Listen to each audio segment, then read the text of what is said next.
Hello my fellow riders, today we're going to be talking about 5 of the 50cc motorbikes that you can pick up today and what the difference is between them.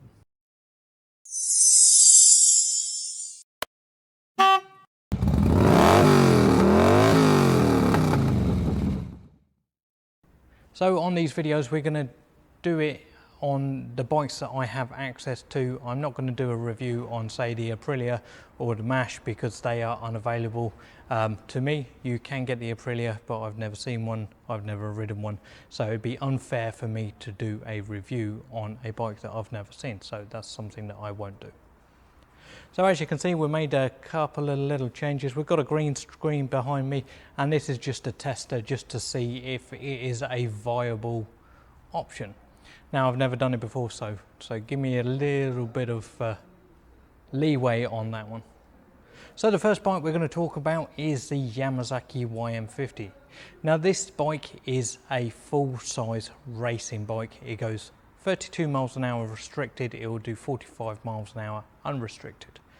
We have a WK TTR 650cc motorbike, and the size difference, there isn't a lot of size difference in those bikes.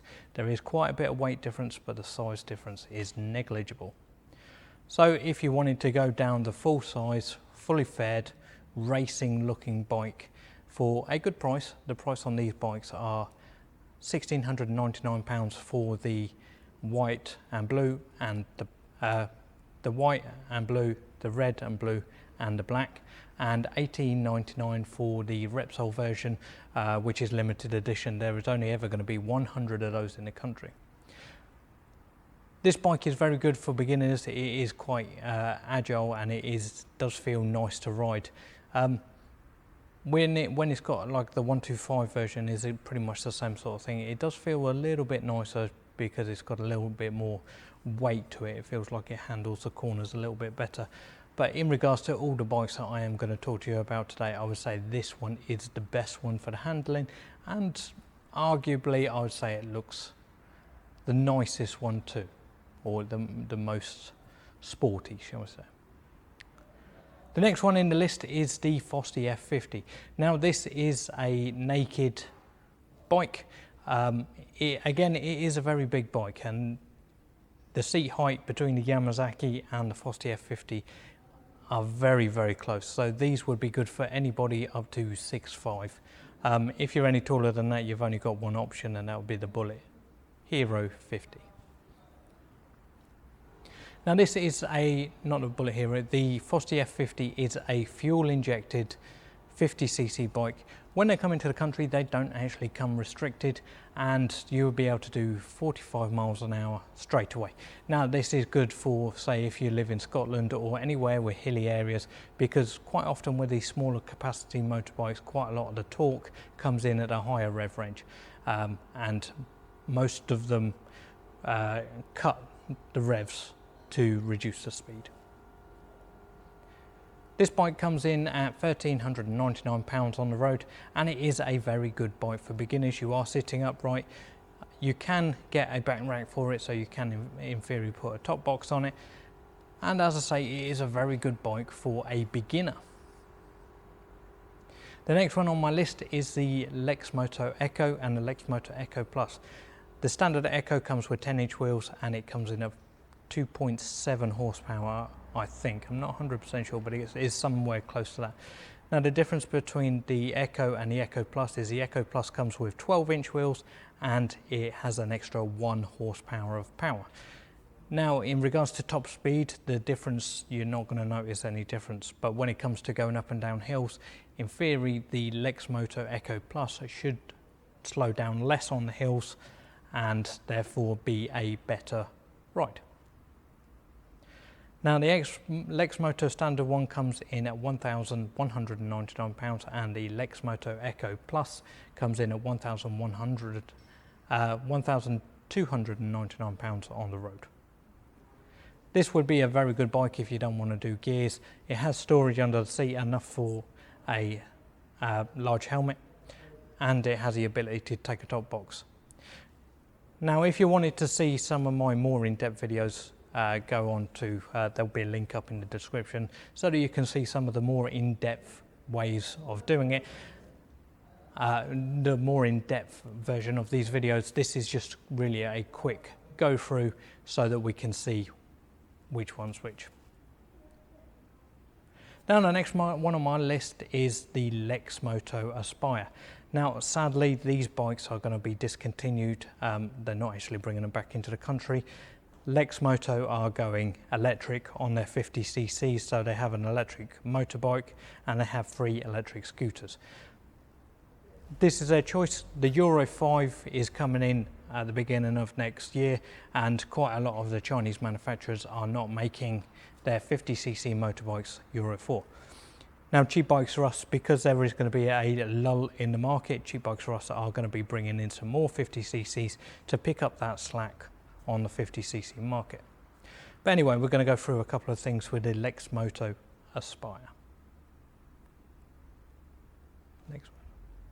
So the Lexmoto Aspire is again quite a fairly substantial bike. It's not quite as big as a Yamasaki or the Fosti, and it doesn't have that as much power as them. The way that they've restricted these bikes is a little bit funny, and it becomes apparent when you try and take it up and down hills. Now with the Fosti and the Yamasaki, they will take hills fairly well when they are restricted. Obviously it's a 50cc and you have to take that into consideration, but they will take the hills fairly well at the beginning. Now with the Lexmoto Hunter and the Lexmoto Aspire, the way that they've restricted their bikes is on torque, and the torque on these gets reduced to such a point where it slows down a lot on the hills. Now obviously when you're going up and down hills and you've got traffic behind you, you want to be going as fast as you can on a 50cc bike, and they just don't have the power to do so. But they are a good starter bike. The Aspire comes in at £1,349, and the Lexmoto Hunter, which essentially is the same thing, comes in at £1,199. Now for my last and final bike on the list, we are going to look at the Bullit Hero 50cc. Now this bike comes in at, I think it's £2,199. I may be wrong. I'll put a link in the description, or I'll put a comment above to tell you exactly what the price is. This bike's slightly different to all the others. All the other bikes, apart from the scooter, have the same engine. So all motorbikes like the Lexmoto Aspire, Lexmoto Hunter, Fosti F50 and the Yamasaki, they are all the same lump pretty much. They have different ways of fueling, but they are the same lump. The only bike on the market at the minute that doesn't have that lump is the Bullit Hero 50, which has a double overhead cam engine, which when it's restricted it will do 32 miles an hour. When it's unrestricted it will still do the 45 miles an hour, but it does have a little bit more torque. Now that bike is very much designed so you can take it on road and off road if you want to. It has the knobbly tyres and it has a very tall seat height, so if you're any smaller than say 5'6", 5'7", you are not going to be able to ride that bike. Now in the list it is the most expensive bike, but the quality on it is really, really good, and have a look at one at your local dealer and you will see that the quality on that bike is excellent. So this has been a short look at 5 different bikes. I hope this has helped you out in your choice of buying a 50cc motorbike. Subscribe to my channel, hit the thumbs up, thumbs down, depending if you like this video. Subscribe to my channel and hit that notification bell to stay updated to all my latest content. Now up here you will see a playlist on 50cc motorbikes, and down here you'll see some videos on 50cc scooters. But remember to hit that subscribe button to stay updated to all my latest content. But as always, ride safe.